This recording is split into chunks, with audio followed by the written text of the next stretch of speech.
Hello friends, this is Kuldeep Mishra. This is my profile picture.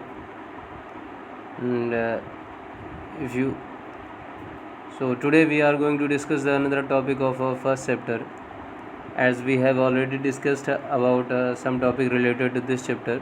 And today we are going to discuss the making of Germany, or you can say that the unification of Germany. So if you like the video, then please like, and if you can share, then you please share. And if you understand all the video whatever I have going to tell you, then please subscribe my channel, and my channel is the Study with Kuldeep Mishra. So let's start. The rise of nationalism in Europe, and the topic is the making of Germany. So then when the formation of Germany was happening, the first question came in the mind, can the army be the architect of a nation? क्या किसी राष्ट्र के निर्माण के लिए army architect हो सकती है, या मतलब उसको बना, क्या आर्मी एक राष्ट्र का निर्माण कर सकती है? तो ऐसा हुआ था।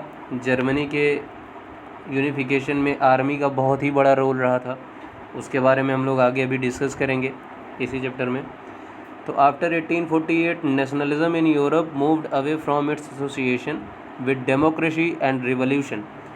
तो 1840 के बाद जो नेशनलिज्म की शुरुआत हुई थी यूरोप में, वो आगे बढ़ता गया, और उसके जितनी भी संस्थाएं थी और वो उसके साथ साथ डेमोक्रेसी को लेकर, और ऐसी बहुत सारी क्रांतियां जो हैं पूरे यूरोप में शुरू हो चुकी थी।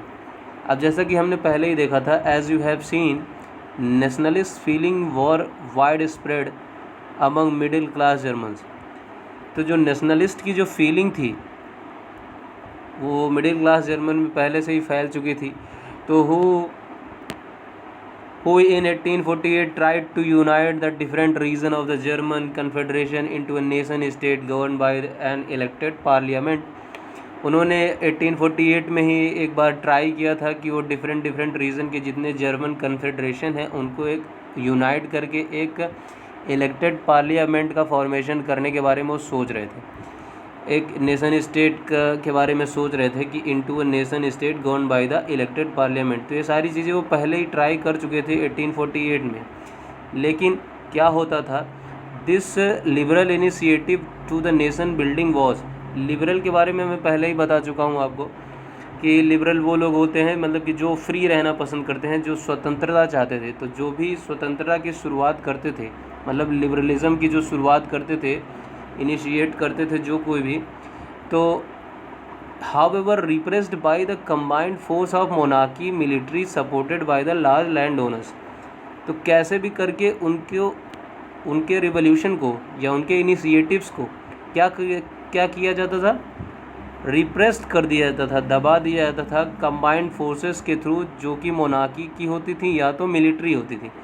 और इन दोनों को सपोर्ट किससे मिलता था, लैंड ओनर से। लार्ज लैंड ओनर्स को उस समय प्रूशिया में जंकर्स बोला जाता था। तो whenever a question asked to you कि हु वाज द जंकर्स, तो Junker was the large land owners of Prussia. तो ये चीज़ हो रहा था कि जब कभी भी लिबरल इनिशिएटिव ट्राई भी करते थे कि हमें फ्रीडम चाहिए या फिर हमारी एक ऐसी गवर्नमेंट होनी चाहिए जो कि इलेक्ट होकर आए, तो उनको जो है रिप्रेस्ड कर दिया जाता था कंबाइंड फोर्सेस के थ्रू, जो कि मोनार्की की होती थी या मिलिट्री होती थी, और उनको सपोर्ट मिलता था जंकर्स से। तो अब तब से ही from then Prussia took the leadership of national unification, तभी से जो है प्रूशिया के ही हाथ में ही था नेशनल यूनिफिकेशन की बागडोर, क्योंकि सबसे ज़्यादा पावरफुल वही किंगडम था। तो अब उसके बाद हम लोग देखते हैं फिर क्या होता है। तो अब इसमें धीरे धीरे करके कुछ पर्सनालिटीज़ आए जिन्होंने यूनिफिकेशन में जर्मनी की बहुत ज़्यादा एक तरह से हेल्प की। तो main personalities of unification of Germany, उनमें सबसे पहला अगर किसी का नाम आता है तो वो है ऑटो वॉन बिस्मार्क। तो Otto von Bismarck was the architect of this process, carried out with the help of the Prussian army and the bureaucracy. तो एक तरह से इनको कहा जाता है कि आर्किटेक्ट ऑफ दिस प्रोसेस, और इस प्रोसेस को उन्होंने आगे बढ़ाया प्रूशियन आर्मी की सहायता से और ब्यूरोक्रेसी की सहायता से, उनकी हेल्प ली, और उन्होंने क्या किया, जर्मनी की यूनिफिकेशन की शुरुआत कर दी। He fought 3 wars in 7 years, उन्होंने 7 सालों में 3 लड़ाइयाँ लड़ी। किसके साथ, with Austria, Denmark and France. तो ये तीनों लड़ाइयाँ वो लोग जीते भी। तो Prussian army won all battle and process of the unification completed in January 1871।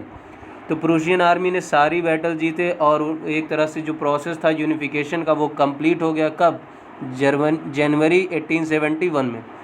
तो उस समय जो है जर्मन के जो किंग थे विलियम फर्स्ट, उनको जो है एम्परर डिक्लेयर कर दिया गया। उस समय जब ये बैटल कंप्लीट हुआ तभी William first was proclaimed German emperor. And after that the process of unification, मतलब कि अब यूनिफिकेशन वो जो ऑटो वन बिस्मार्क ने ये सारे बैटल लड़ने के बाद अब जो शुरुआत हुई असेंबली के फॉर्मेशन की बात हुई, उसके बारे में हम लोग यहाँ डिस्कस करेंगे। तो on 18 January 1871 N assembly comprising the princess of German states, representatives of the army, important Prussian ministers including the chief minister Otto von Bismarck। तो 18 जनवरी 1871 को असेंबली इकट्ठी हुई जिसमें सारे जर्मन स्टेट्स के प्रिंसेस थे, रिप्रेजेंटेटिव्स ऑफ आर्मी, आर्मी के कुछ रिप्रेजेंटेटिव्स थे और इम्पोर्टेंट कुछ ऐसे इम्पोर्टेंट प्रूशियन मिनिस्टर्स भी थे और साथ साथ में ऑटो वन बिस्मार्क भी उस असेंबली में क्या हुए, आए, शामिल हुए एक तरीके से। तो everyone gathered in the unheated hall of mirrors in the palace of Versailles to proclaim the new German empire headed by the Kaiser William first of Prussia. तो जिसके बारे में मैंने बताया ना कि विलियम फर्स्ट को जो है डिक्लेयर कर दिया गया एम्परर ऑफ प्रूशिया। तो full name was is Kaiser William first. तो ये सभी लोग इकट्ठा हुए कहाँ पे, जब पैलेस ऑफ वर्साइल में, और इन सभी लोगों ने, इन सभी का डिसीज़न हुआ कि अब जो है हमारे नए जर्मन एम्पायर के जो राजा होंगे एक तरीके से, जो हेड किया जाएगा प्रूशिया को, वो कौन करेगा, कैसर विलियम फर्स्ट करेंगे। तो ये सारी चीज़ें हो गई। अब उसके बाद हम लोग लास्ट चीज़ पढ़ते हैं कि अब पॉलिटिकल बैकग्राउंड कैसे बना। उसके बाद जब फॉर्मेशन हो ही चुका सारी चीज़ों का, तो अब हम लोग देखेंगे the formation of political background. The national building process in Germany had demonstrated and dominance of Prussian state power। तो जो नेशनल बिल्डिंग प्रोसेस था जर्मनी का, वो पहले ही से क्या था कि वो उसको क्या किया गया, जो प्रूशियन स्टेट का पावर था पहले, अब उसको क्या किया गया, डोमिनेट कर दिया गया। अब कुछ नई नई चीज़ें वहाँ पर लोगों से क्या की गई, मतलब नए नए एक्सरसाइजेस कराने शुरू हो गए। जैसे कि क्या क्या हुआ, तो the new state place the strong emphasise on modernising the currency. अब जो नई स्टेट बनाएगी, मतलब कि अब जो है पहले सिर्फ प्रूशिया के पास ही पावर थी, लेकिन अब जो है जब सारे रिप्रेजेंटेटिव मिलके एक राजा को इलेक्ट कर दिया उन्होंने, तो उसके बाद नए नए प्रोसेस, पॉलिटिकल सिस्टम वहाँ पर इस्टेब्लिश किए जाने लगे। तो उसी के बारे में है यहाँ पर। तो the new place a strong emphasise on modernising the currency, banking, legal and judicial system in Germany.